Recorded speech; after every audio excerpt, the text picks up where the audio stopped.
এই হচ্ছে জোলাখালী খেয়াঘাট। এখান থেকে বশির ভাইয়ের সাথে এই খেয়ায় উঠবো। এটা হচ্ছে বশির ভাইয়ের খেয়া এবং এখানে একটি খেয়াই আছে, দেখতে পাচ্ছেন। বশির ভাইয়ের খেয়ার নৌকায় উঠলাম। আচ্ছা ভাই, তাহলে চালান এখন। আর আমরা এখন যাব ওপার। ওপার ওখানে নাকি ভূতের বাড়ির মতো আছে, বা এই রাস্তা নাকি ভূত থাকে, এরকম একটা কথা বা কথিত কথা রয়েছে। যার কারণে ওপার এখন যাচ্ছি। এই দেখতে পাচ্ছেন, এই নদীটার নাম কি বড় ভাই? এটা হচ্ছে খয়রাবাদ, খয়রাবাদের নদী। আর এই যে জোলাখালী খেয়াঘাট।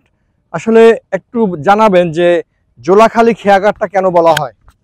এটা অনেক আগে মুরব্বীরা নাম থইছে। ও, মুরব্বীরা নাম রেখেছে জোলাখালী খেয়াঘাট। মুরব্বীরা নাম থইছে জোলাখালী খেয়াঘাট। ও আচ্ছা, ঠিক আছে। অনেক আগে থেকে আসলে এখানের নামকরণ করা হয়। সেই সেই নামেই আসলে এই জায়গাটা পরিচিত। দেখতে পাচ্ছেন, এই জায়গাগুলোতে আবার ঘুরতে আসা যায় বা ঘোরা যায় চাইলে। এই জায়গাগুলোতে ঘোরা যায় চাইলে। দেখতে পাচ্ছেন কত সুন্দর খেজুর গাছ একদম নদীর তীরে। আর এই রোডে আসলে মানুষজন একটু একটু হাঁটাচলা করতে পারে, আইসা ঘুরতে পারে।